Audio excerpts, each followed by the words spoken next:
FIFA yatoa tamko zito kuhusu Clatous Chama. FIFA imezua mjadala mkubwa mara baada ya kutoa tamko kuhusu Clatous Chama, nyota wa Simba SC, kufuatia maombi ya uraia wa Tanzania. Tamko hilo limeweka wazi masharti na kanuni zinazomhusu mchezaji yoyote anayebadili uraia, jambo linalozua gumzo miongoni mwa mashabiki wa soka nchini.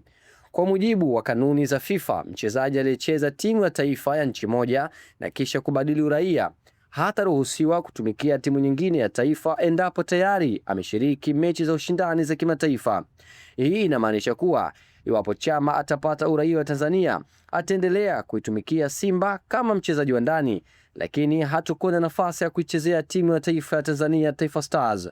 Mashabiki wa Simba wamepokea tamko hili kwa hisia mseto. Wapo wanaona ni faida kubwa kwa klabu hiyo, kwani Chama atahesabika kama mchezaji wa ndani na hivyo kuimarisha usawa wa usajili wa wachezaji wa kigeni. Hata hivyo, wengine wamehuzunika kwa kutokuwepo uwezekano wa kumuona akivaa jezi ya Taifa Stars, wakiamini kipaji chake kingeongeza makali ya kikosi cha taifa.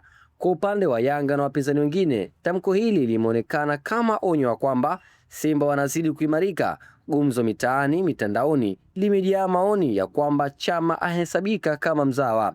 Simba watakuwa na nafasi ya kuongeza mchezaji wa kigeni zaidi bila ya kuzidi idadi inayoruhusiwa.